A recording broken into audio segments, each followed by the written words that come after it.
सभी दर्शकों का हार्दिक अभिनंदन। मैं Minesh Rajput, motivational speaker, NLP trainer and a life coach.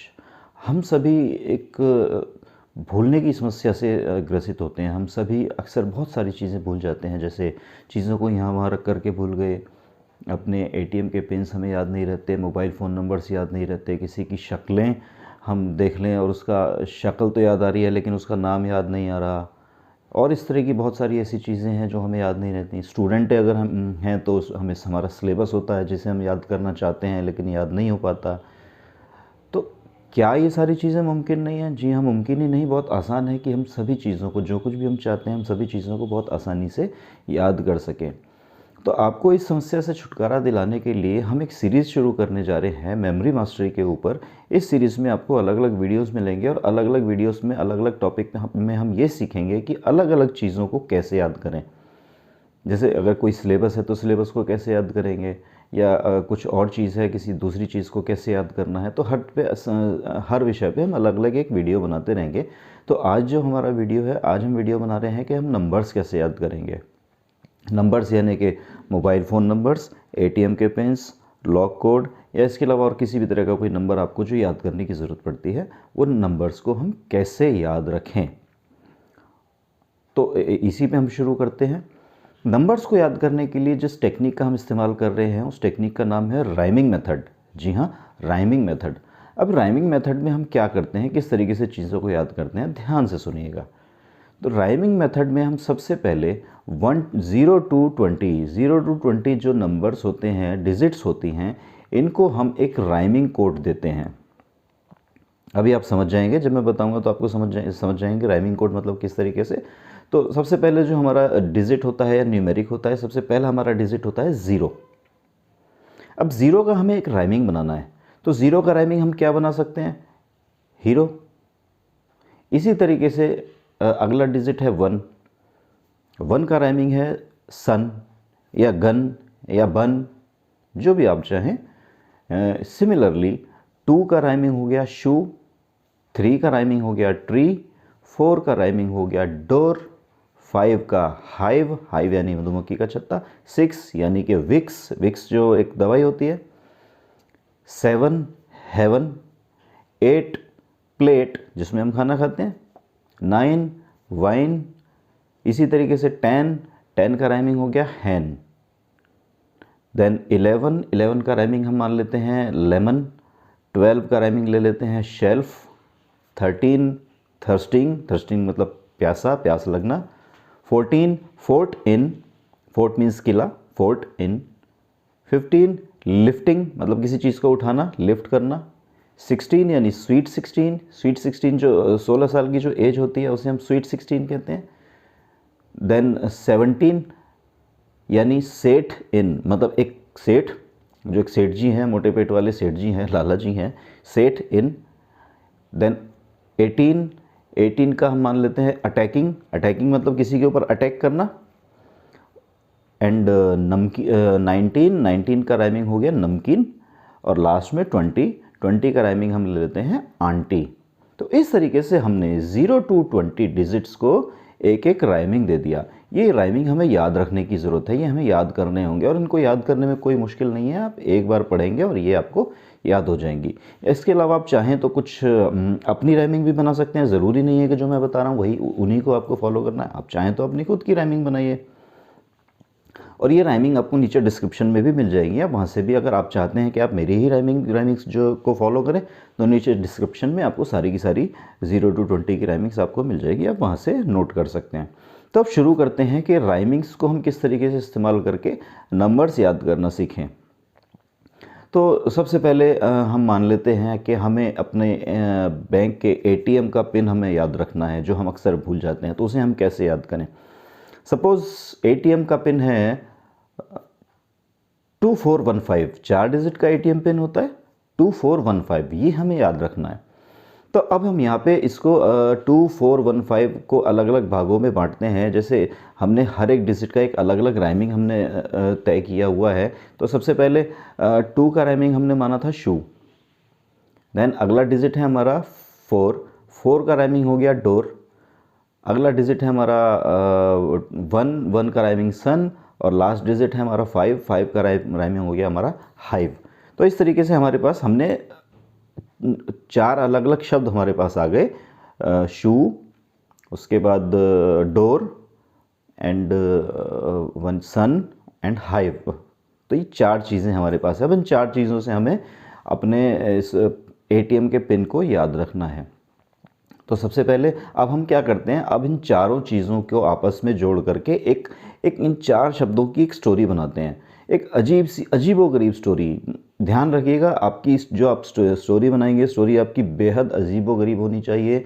जितनी अजीबोगरीब, जितनी ऊट पटांग में कहें ऐसे कि जितनी अजीबोगरीब होगी, जितनी विचित्र होगी, जितनी मजाकिया होगी, उतना जल्दी आपको वो चीज़ याद होगी। और जितनी स्टोरी आपकी आसान होगी, आपको याद रखने में उतनी ही ज़्यादा मुश्किल आएगी। इसके पीछे का क्या कारण है वो हम बाद में डिस्कस करेंगे। अभी हम 2415 को रिमेंबर करना सीखते हैं। तो सबसे पहला डिजिट हमारा 2, जिसका राइमिंग हो गया शू। तो हम विजुलाइज करते हैं शू को, किसी भी एक जूते की कल्पना करते हैं और जूते को हम थोड़ा सा अजीबोगरीब बनाते हैं अपनी मेंटल स्क्रीन में, अपने मानस पटल में एक अजीबोगरीब जूते की कल्पना करते हैं। एक अजीबोगरीब सा जूता है। अजीबोगरीब में उसको हम बहुत बड़ा कर सकते हैं, बहुत छोटा सा कर सकते हैं, टाइनी कर सकते हैं। तो पहले हम जूते की कल्पना करते हैं।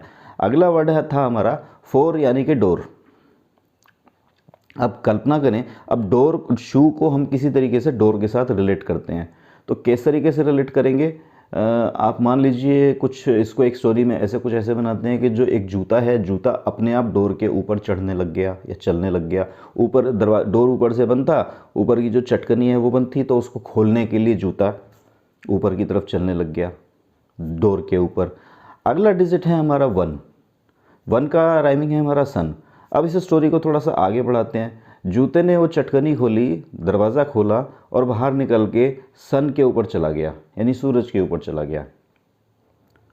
अगला वर्ड है हमारा, जो डिजिट जो है हमारा वो था 5, और 5 का राइमिंग था हाइव यानी मधुमक्खी का छत्ता। तो अब इस स्टोरी को थोड़ा सा और आगे बढ़ाते हैं। कैसे, अब वहाँ पे विजुलाइज करते हैं कि जब वो जूता वहाँ पे चला गया, सन पे चला गया, तो वहाँ पे मधुमक्खी का छत्ता लगा हुआ था।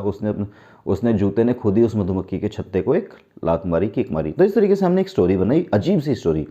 ये अजीब सी इसलिए हो गई क्योंकि जूता खुद दरवाजे पर चल नहीं सकता, इसलिए ये अजीब हो गई। चटकनी को खोल नहीं सकता, चलो किसी तरीके से खोल भी दिया जाए तो चांद पे इंसान भी नहीं पहुंचा आज तक, तो जूता कैसे पहुंचेगा, और वहाँ पे मधुमक्खी का छत्ता भी है। तो हमारी स्टोरी इस तरीके से है कि एक जूते को दरवाज़ा खोलना था, तो दरवाजे को के ऊपर चलता हुआ उसने दरवाजे की चटकनी खोली, उसके बाद दरवाज़ा खोला, और दरवाज़ा खोल करके वो कहाँ पहुँचा, सन पे।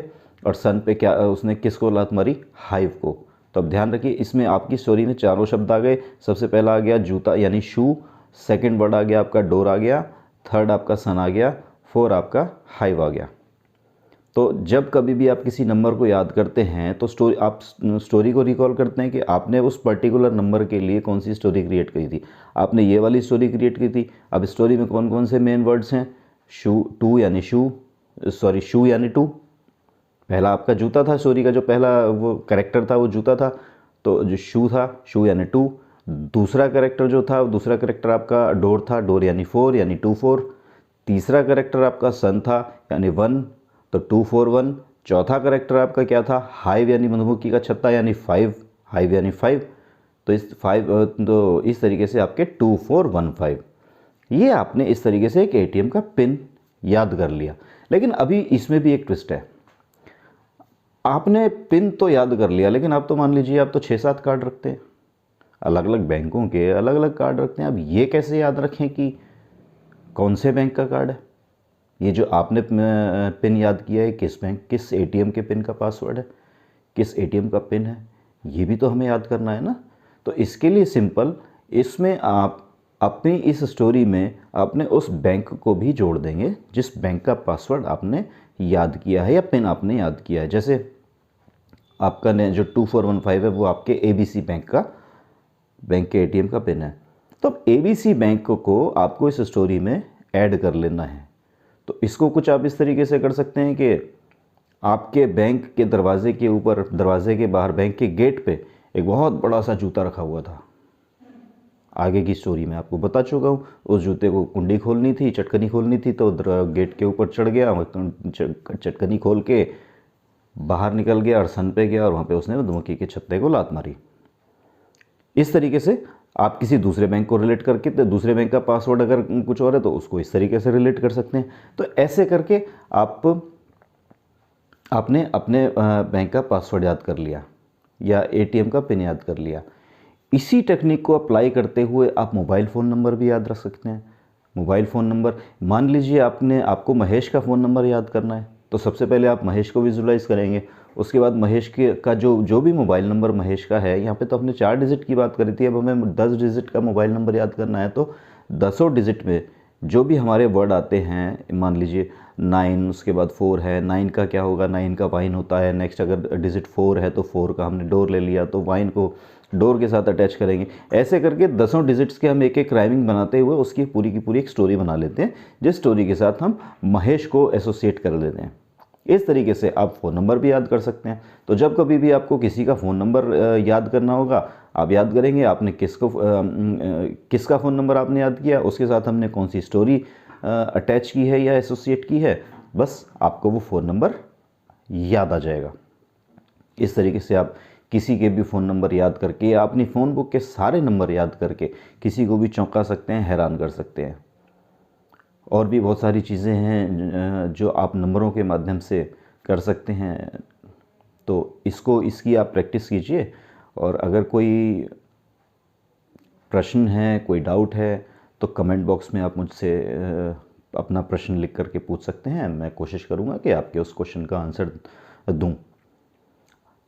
और जो भी ये राइमिंग मैंने बताई है, राइमिंग आपको डिस्क्रिप्शन में मिल ही जाएगी, आप वहाँ से नोट कर लीजिएगा। और ये इन्फॉर्मेशन आपको पसंद आई हो तो इस इन्फॉर्मेशन को या इस वीडियो को लाइक ज़रूर कर देंगे, ना पसंद आई हो तो आप डिसलाइक कर सकते हैं। चैनल को सब्सक्राइब ज़रूर कर दीजिएगा और बेल आइकन पे ज़रूर प्रेस कर दीजिएगा, ताकि इस सीरीज़ के जो आने वाले वीडियोज़ हैं जिसमें मैं और अच्छी इन्फॉर्मेशन आपको दूंगा, वो सारी की सारी इन्फॉर्मेशन आपको मिल जाएगी अगर आप सब्सक्राइब कर लेंगे और बेल आइकन पे प्रेस कर देंगे। तो विदा लेता हूँ आपसे इस वादे के साथ कि जल्दी ही आपसे एक और नए इन्फॉर्मेटिव वीडियो के साथ मिलूँगा। तब तक के लिए जय हिंद।